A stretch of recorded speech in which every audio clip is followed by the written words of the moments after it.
អូខេសួស្តីទាំងអស់គ្នាខ្ញុំឈ្មោះវគ្គលីជា founder នៃ Moon Community អញ្ចឹងសូមពេលទាំងអស់គ្នា1នាទីដើម្បីយើងធ្វើការណែនាំទាក់ទងទៅនឹងសមាជិកក្រុមជូនទៅកាន់ទាំងអស់គ្នាបន្តិចសូមជើញគ្នាយើងចឹងសួស្តីអ្នកទាំងអស់គ្នាខ្ញុំវិញ្ញូជា moderator ពីផ្នែក Moon Education សួស្តីអ្នកនរគ្នាខ្ញុំបាទមុងសាយខ្ញុំជា founder មុងសាយ Hof ហើយក៏ជាផ្នែកមួយនៃ Moon Education បាទសួស្តីទាំងអស់គ្នាខ្ញុំ Blue ខ្ញុំក៏ជាផ្នែកមួយនៃ Moon Education ដូចគ្នាអូខេត្រឡប់មកវិញទាំងអស់គ្នាអាចនឹងឆ្ងល់អីមែនទេថាមូលហេតុអីបានវីដេអូយើងនេះមានសមាជិកដល់ទៅ4នាក់សម្រាប់ការ introduce ជូនទៅកាន់ទាំងអស់គ្នាមិនលាក់បាំងទាំងអស់គ្នាទេពួកយើងទាំង4នាក់គឺជាសមាជិកនៃ Fund Management Team 2.0 ដែលរៀបរៀងឡើងដោយ Moon គ្រប់ផ្ទាល់ហើយគូបញ្ជាក់ទៅកាន់ទាំងអស់គ្នាផងដែរតើតើទៅនឹង Fund Management Team 2.0 យើងបង្កើតនេះគឺយើង collab រវាង Moon Community ជាមួយនឹងមុងសាយហោដែលយើងមានវត្តមានមុងសាយនៅទីនេះផ្ទាល់ត្រឡប់មកវិញតើតើទៅនឹងគោលការណ៍របស់យើងតាំងពីដើមមកតើតើទៅនឹងការបង្កើតទៅនឹង Fund Management Team ហើយគូបញ្ជាក់ទៅកាន់ទាំងអស់គ្នាមួយទៀតថាតើតើទៅនឹង Fund Management Team យើងមានតាំងពី Fund Management Team 1.0 យើងមានតាំងពី Fund Management Team 2.0 ហើយទាំងអស់គ្នាអាចនឹងផ្លាច់អារម្មណ៍ថាចុះហើយមូលហេតុអីអត់ឃើញតើតើទៅនឹងការ introduce តើតើទៅនឹង Fund Management Team 1.0 បែរជាចាប់ផ្ដើមមានតើតើទៅនឹង Fund Management Team 2.0 ទៅវិញជាការពិតណាស់យើងមានតាំងពី team 1.0 យើងមានតាំងពី team 2.0 គ្រាន់តែថាគោលការណ៍របស់យើងនៅពេលដែលយើងចាប់ផ្ដើមបង្កើតទៅលើ fund management team ក្នុងគោលបំណងទទួលទាក់ទងទៅនឹងការ hedge fund ហើយយើងធ្វើការឆាយទៅលើ profit share តែប៉ុណ្ណឹងរីឯតាក់ទងទៅនឹង fund management team 2.0 របស់យើងវិញអាចថារៀងមានលក្ខខណ្ឌប្លែកបន្តិចដែលហេតុថាបច្ចុប្បន្នយើងកំពុងតែធ្វើការចូលខ្លួនទៅធ្វើការសង្គ្រោះទៅលើ account របស់ client របស់យើងមួយដែលកំពុងតែជាប់ក្នុងទំហំសាច់ប្រាក់រហូតដល់$1 លានជាងយើងមាន proof ជូនទៅកាន់ទាំងអស់គ្នាអញ្ចឹងទាំងអស់គ្នាបានដឹងហើយតើតើទៅយើងមានន័យថាយើងកំពុងតែចូលខ្លួនទៅធ្វើការសង្គ្រោះទៅលើ account របស់ client ដែលកំពុងតែជាប់នៅក្នុងទំហំសាច់ប្រាក់រហូតដល់$1 លានជាងហើយបច្ចុប្បន្នយើងបាន introduce ទៅកាន់ទាំងអស់គ្នាមុនហ្នឹងថាតើតើទៅនឹង Fund Management Team 2.0ឥឡូវនេះយើងសូមធ្វើការណែនាំតើតើទៅនឹងសមាជិកភាពរបស់ Fund Management Team 2.0 របស់យើងបន្តិចថាតួនាទីរបស់គ្នាយើងម្នាក់មានតួនាទីអីខ្លះនៅក្នុង Fund Management Team 2.0អញ្ចឹងខ្ញុំសូមចាប់ផ្ដើមមុនគេចេញពី Blue បាទសួស្តីអ្នកទាំងអស់គ្នាសម្រាប់ការសង្គ្រោះទៅលើ account នេះគឺយើងរៀបចំជាប្រព័ន្ធឡើងហើយសម្រាប់តួនាទីខ្ញុំជាក់ស្ដែងខ្ញុំមានជាក្រុម2នាក់ជាមួយនឹងមុងសាយផ្ទាល់ដែលយើងគឺជា signal provider នៅក្នុងក្រុមមានន័យថារាល់ការ set up trading plan ទាំង live ដែលនៅលើទីផ្សារជាក់ស្ដែងគឺពួកខ្ញុំនឹងបោះទៅ role បន្ទាប់ដែលយើងបានឆែកទៅលើ market ជាក់ស្ដែងហើយយើងមាន position ណាមួយដែលយើងអាចចូលទៅក្នុងទីផ្សារដើម្បីធ្វើការជួញដូរគឺយើងនឹង provide ជូនទៅដល់ venue គឺជា role បន្ទាប់ហ្នឹងហើយពួកយើងនឹងរងចាំការសម្រេចពី venue បន្ទាប់បាទអញ្ចឹងអរគុណច្រើនអញ្ចឹងអ្នកទាំងអស់គ្នាបានជួបជាមួយនឹងខាង signal provider ដែលពួកគាត់មានគ្នា2នាក់គឺ Blue ហើយនិងខ្សែដោយអ្នកទាំងអស់គ្នាបានឮមុននឹងចាក់មានន័យថាពួកគាត់ធ្វើការទម្លាក់ signal ឬក៏ trading plan បោះមកផ្នែកបន្តទៀតអញ្ចឹងនៅក្នុងការ check ទៅលើប្រតិបត្តិការទាំងអស់នោះតែមានលក្ខណៈដូចអញ្ចឹងនៅពេលដែលយើងទទួលបាន signal ឬក៏ទទួលបាននៅ trading plan ពីពួកគាត់យើងនឹងធ្វើការ analyze ដោយសារតែក្រុម Moon របស់យើងគឺយើងធ្វើប្រើប្រាស់ជាមួយនឹង strategy មួយដូចគ្នាអញ្ចឹងហើយនៅពេលដែលមានការ check ទៅលើ strategy ទាំងហ្នឹងมันមានភាពខុសគ្នាច្រើនទេតោះចុះមកដល់ចំណុចហ្នឹងវិញអ្វីដែលយើង check សួរថាយើង check អីគេខ្លះ condition របស់ទី1 condition របស់ទីផ្សារទី2សិក្សាទៅលើហានិភ័យដែលទីផ្សារកំពុងតែបង្កើតឡើងឲ្យដឹងថាតើ position ឬក៏ trading plan របស់ពី signal provider មកថាអាចទទួលឬក៏មិនអាចទទួលយកបានអញ្ចឹងនៅពេលដែលយើងធ្វើការ check បើសិនជាមានករណីដែលថាទីផ្សារមកដំណើរផល trading plan មានភាពខ្វះខាតនៅត្រង់ចំណុចណាមួយឬក៏ high risk ប៉ុណ្ណេះអញ្ចឹងទៅយើងនឹងធ្វើការច្រានឬក៏បដិសេធទៅលើសំណើរបស់ពួកគាត់អញ្ចឹងมันអាចមានទៅការចូល position ក្នុងទីផ្សារទេដល់ឡែកវិញបើសិនជាយើងវិភាគមើលទៅថា signal provider គាត់បាន provide signal មួយដែលអាចថាទទួលយកបានអំណោយនេះទីផ្សារអំណោយផល ល្អដល់យើងអញ្ចឹងទៅមានន័យថាយើងអាចធ្វើការ agree អញ្ចឹងនៅពេលដែលខ្ញុំមានការ agree ពីខ្ញុំអត់រឿងបន្តទៅមុខទៀតគឺយើងនឹងធ្វើការរុញ request មួយនេះទៅឲ្យវេលា អូខេអរគុណ venue សម្រាប់ការបកស្រាយតោះអញ្ចឹងចូលមកដល់ process បន្ទាប់ដោយអ្វីដែលទាំងអស់គ្នាបានឃើញមុនហ្នឹងយើងមានតាំងពី signal provider យើងមានតាំងពី checker អីចឹងទៅប៉ុន្តែគួរបញ្ជាក់ទៅកាន់ទាំងអស់គ្នាថានៅពេលដែល trading plan បោះចេញមកពី signal provider ឡើងមកដល់ checker ហើយ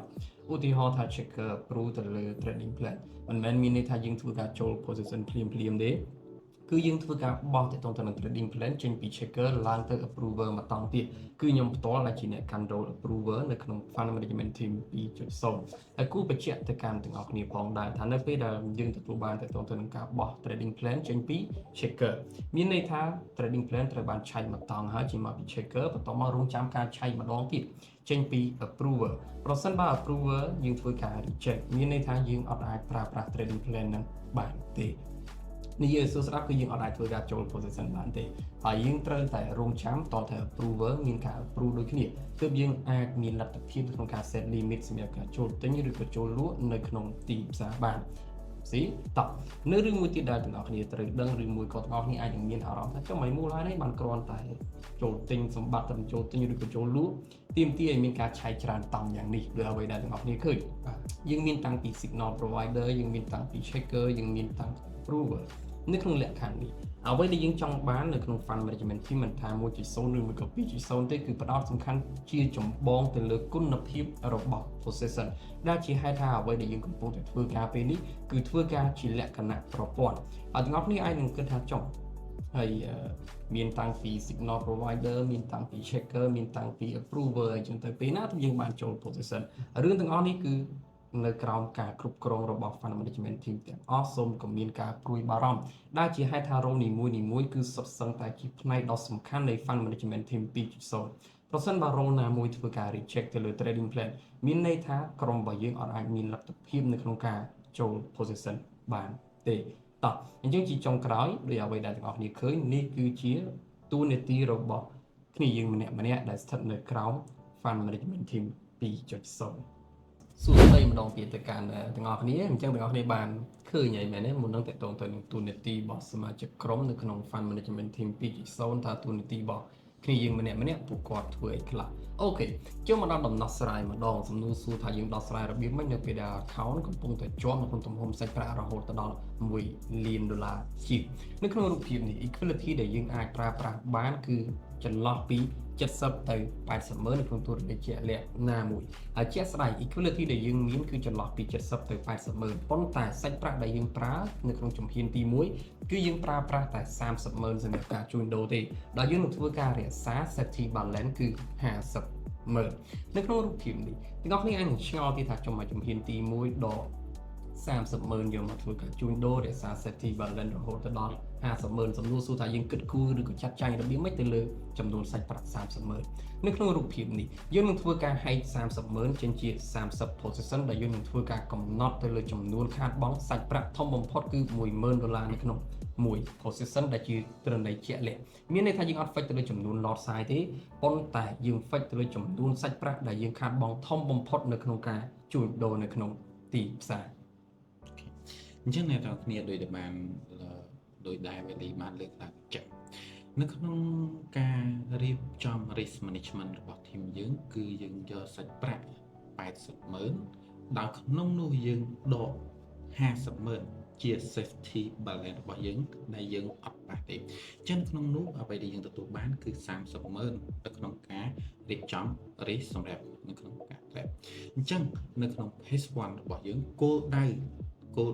នៅក្នុង phase 1 របស់យើងគឺ recover ត្រឹមតែ30ម៉ឺនមកវិញតែប៉ុណ្ណោះអញ្ចឹងនៅពេលដែលយើងធ្វើការ recover 30ម៉ឺននោះចប់យើងនឹង move on ទៅ phase 2ហើយអ្នកនរគ្នាប្រកាសថាតើ phase 1 និង phase 2 នឹងខុសគ្នាអញ្ចឹងបើសិនជាយើងនិយាយទៅ phase 1 និង phase 2 គឺដូចគ្នាទេតែចំណុចមួយដែលខុសគ្នាគឺ safety balance របស់យើងនៅក្នុង phase 1 យើងទទួលបាន safety balance គឺ50ម៉ឺនប៉ុន្តែនៅពេលដែលយើង recover ចប់ phase 1 ហើយយើង move on ទៅ phase 2 យើងទទួលបាន safety balance ដល់ទៅ 80,000 ជាមួយនឹង balance equity ដែលយើងអាចធ្វើការរិះបានគឺយើងរក្សានៅដដែលទំហំគិតជាសាច់ប្រាក់គឺ 30,000 ដដែលអូខេ អូខេអញ្ចឹងត្រឡប់មកវិញខ្ញុំសូមបញ្ជាក់នៅចំណុចមួយនេះបន្តិចដោយសារថាstep ទី1ហើយជាមួយនឹង step ទី2មានការខុសគ្នាទៅលើ equity ហេតុអីបានយើងនៅតែដកចំនួន balance នៅ 30,000 ដដែលដំណាក់កាលទី1យើងបានពុះចេញជា2មានន័យថាequity ដើមរបស់យើងគឺ 80,000 បន្ទាប់មកយើងពុះមកសល់ 30,000 ហើយ 30,000 គឺសម្រាប់ធ្វើការ recover ឬក៏ trade ដើម្បីរក profit target ដែលយើងបានកំណត់អញ្ចឹង step ទី1បើសិនជាយើងបានគ្រប់គោលដៅរបស់យើងរួចយើងចូលដល់ step ទី2អញ្ចឹង step ទី2ខ្ញុំសូម point ឲ្យទៅដល់ balance ម្ដងទៀតគឺឡើងតតែ1,10,000 បាត់ទៅហើយ1,10,000 បាត់ទៅហើយប៉ុន្តែ step ទី2នេះយើងនៅតែប្រើប្រាស់នៅដើមទុន 30,000 ដដែលដោយ equity របស់យើងគឺនៅសល់ 80,000 ចុះមូលហេតុអីបាននៅតែយើងប្រើប្រាស់នៅ 30,000 ដដែលហេតុអីមិនប្រើដល់តាមទុន1,10,000តែម្ដងទៅមិនស្រួលមិនចឹងអញ្ចឹងកន្លែងនេះគឺសំខាន់យើងនៅតែប្រើដើមទុន 30,000 ដដែលនៃ safety balance របស់យើងគឺនៅសល់ 80,000 អញ្ចឹងគោលការណ៍ដ៏ធំរបស់ពួកយើងគឺមាន3ចំណុចទី1account គឺមានសុវត្ថិភាពមានន័យថា balance ដែលយើងបាន backup ហ្នឹងគឺសុវត្ថិភាពហើយទី2គឺទំនុកចិត្តចំពោះ client មានន័យថាពេលដែលគាត់ឃើញការ process របស់យើងហ្នឹងគឺមានទំនុកចិត្តមានន័យថាពួកគាត់បានផ្ដល់សិទ្ធិឲ្យយើង 100% តែម្ដងហើយទី3គឺស្មារតីក្រុម អញ្ចឹងមានន័យថាគឺកុំឲ្យមានបញ្ហាទៅលើនៅពេលដែលបើនិយាយឲ្យអាក្រក់ស្ដាប់អាចថាមានភាពខ្វះខាតណាមួយដែលអាចធ្វើឲ្យយើងខាតទៅដល់ 30,000 អញ្ចឹងទោះជាយើងខាត 30,000 ហ្នឹងក៏វាអត់ទៅជាបញ្ហាអីដែរដោយសារតែវាជា make up balance ដែលយើងអាច take risk បាន ពាក់ព័ន្ធជាមួយនឹងស្មារតីក្រុមអ្នកទាំងអស់គ្នាដឹងស្រាប់ហើយក្នុងការ trade គឺយើងភាគច្រើនគឺយើងប្រើប្រាស់ទៅលើ strategy ហើយអ្វីដែលសំខាន់មួយគោលចម្បងមួយទៀតគឺ psychology គឺអារម្មណ៍អញ្ចឹងរាល់ការ trade របស់ពួកយើងបើសិនជាអ្នកទាំងអស់គ្នាជាក់ស្ដែងអ្នកទាំងអស់គ្នាទឹកលុយតែច្រើនគឺអាចវាប៉ះពាល់ដល់ស្មារតីក្រុមអញ្ចឹងអ្វីដែលយើងចង់បានគឺការប្រើប្រាស់ទៅលើទឹកលុយណាមួយដែលសមស្របទៅនឹងលទ្ធភាពដែលយើងអាចគ្រប់គ្រងវាបានបើសិនជាយើងមានស្មារតីមិនដឹងណូឃើញទឹកលុយច្រើនយើងអាចនឹងប៉ះពាល់ទៅដល់ការ trading របស់យើង psychology kick in គឺវាពិបាកអាចអញ្ចឹងអ្វីដែលយើងចង់បានគឺចង់បានតុល្យភាព balance នៅក្នុងក្រុមហើយនឹងស្មារតីនឹងណូអញ្ចឹងអាហ្នឹងបានយើងមិនចង់ដំឡើងរិះឬក៏មិនចង់ដំឡើងទៅលើ equity ណាមួយដែលយើងទទួលបានមកហើយយើងអត់ចង់ប្រើប្រាស់វាដោយសារតែយើងចង់ឲ្យមានលំនឹងនៅក្នុងក្រុមតែប៉ុណ្្នឹងឯងពាក់ព័ន្ធជាមួយនឹងស្មារតីបាទ អូខេអញ្ចឹងត្រឡប់មកវិញបងប្អូនបានឃើញហើយតើតើទៅនឹងចំណុចឬក៏ដំណើរការពីក្រុមរបស់យើងតើតើទៅនឹងការដោះស្រាយឬក៏ការសង្គ្រោះទៅលើ account របស់ client ហើយជាក់ស្ដែងអ្វីដែលយើងព្យាយាមរក្សាតាំងពីដើមមកគឺតើតើនឹងតលរយៈភាពដោយអ្វីដែលទាំងអស់គ្នាដឹងដែលហេតុថាទំហំសាច់ប្រាក់វាធំដោយ venue បានចូលរួមមុនគឺមិនខុសទេគឺវាត្រូវធ្វើយ៉ាងណារក្សាឲ្យបានតើតើនឹងតលរយៈភាពក៏ដូចជាស្មារតីនៃក្រុមដោយហេតុថាអ្វីដែលយើងខ្លាចថាអូខេប្រសិនបើយើងចេះតែប្រើប្រាស់ដើមទុន 100% យកមកធ្វើការជួញដូរបន្ទាប់មកយើងដំឡើងតើតើនឹងចំនួនខាតបង់នៅក្នុងមួយ position ឧទាហរណ៍ថាយើង trade នៅក្នុងមួយ position យើងប្រើទំហំ SL ឬមួយក៏ចំនួនសាច់ប្រាក់ខាតបង់ $10,000 នៅពេលដែលយើងប្រើប្រាស់ដើមទុនខ្លាំងវាអាចថាយើងនឹង increase ទៅនឹងសាច់ប្រាក់ដែលខាតបង់នៅក្នុងទីផ្សារឲ្យឡើងដល់ 10,000 ជាងឬក៏ 20,000 អីចឹងទៅអញ្ចឹងនៅពេលដែល SL 1ឬក៏2ថាមិនត្រូវស្មារតីក្រុមអាចនឹងធ្លាក់ចុះហើយវាប៉ះពាល់ទៅដល់ដំណើរការនៃ process ទាំងមូលដែលជាហេតុថាយើងព្យាយាមរក្សាឲ្យបានទៅនឹងតលរយៈភាពរបស់ក្រុមក៏ដូចជារក្សាឲ្យបានទៅនឹងទំនុកចិត្តរបស់ client ក៏ដូចជាចំនួនសាច់ប្រាក់នៅក្នុងទីផ្សារអញ្ចឹងត្រឡប់មកវិញគ្នាយើងបានដឹងហើយមែនទេទី1ទៅទៅនឹងសមាជិកភាពរបស់គ្នាយើងម្នាក់នៅក្នុង Fund Management Team 2.0 ហើយទី2ទៅទៅនឹងដំណើរការនៅក្នុងការសង្គ្រោះទៅលើ account ដែលដូចអ្វីដែលទាំងអស់គ្នាដឹងយើងបែងចែកជាជំហានទី1ជំហានទី2ជំហានទី3អីចឹងទៅហើយជាក់ស្ដែងទៅនឹង project នេះយើងទទួលបានចន្លោះពីខែ10 11ប៉ុន្តែយើងក៏សម្រេចចិត្តនៅក្នុងការ pending ទៅវិញដែលហេតុថាដូចអ្វីដែលទាំងអស់គ្នាដឹងទៅនឹង condition របស់ទីផ្សារ នៅក្នុងខែ10 11 12វាមិនសូវជាអំណោយផលប្រមាណសម្រាប់ការជួញដូរទេហើយប្រសិនបើសួរថាយើងមានលទ្ធភាពក្នុងការជួញដូរអត់ច្បាស់ណាស់គឺយើងមានប៉ុន្តែយើងនៅតែសម្រេចចិត្តនៅក្នុងការ pending ទាក់ទងទៅនឹង project ដែលហេតុថាយើងព្យាយាមរក្សាទាក់ទងទៅនឹងគុណភាពរបស់ processor ក៏ដូចជាទំនុកចិត្តរវាង team ជាមួយនឹង client ក៏ដូចជារក្សាឲ្យបានទាក់ទងទៅនឹងស្មារតីក្រុមព្រោះជាក់ស្ដែងនៅក្នុង condition របស់ទីផ្សារមិនសូវជាអំណោយផលយើងអត់ចង់រុញខ្លួនឯងឲ្យរះទៅលើទីផ្សារពេកទេព្រោះជាក់ស្ដែងយើងខ្លាចថាប្រសិនបើឧទាហរណ៍ដូចជាស្ដែងយើងបានជម្រាបជូនទៅកាន់ទាំងអស់គ្នាអញ្ចឹងក្នុងមួយ position យើងរិះនៅក្នុងទំហំសាច់ប្រាក់ $10,000 ដែលជាតួលេខ fixed ប្រសិនបើយើង SL2 ឬក៏3 position ជាប់គ្នាថាមិនត្រូវយើងអាចនឹងមានអារម្មណ៍ផ្សេងដែលវាប៉ះពាល់ទៅដល់ស្មារតីក្រុមក៏ដូចជាប៉ះពាល់ទៅដល់ដំណើរការនៃ project ទាំងមូល សម្រាប់ទៅលើការចាប់ផ្ដើមវិញយើងនឹងធ្វើការចាប់ផ្ដើមនៅដើមឆ្នាំហើយនឹង update ព័ត៌មានទៅលើ position ឬក៏ SL ឬក៏ TP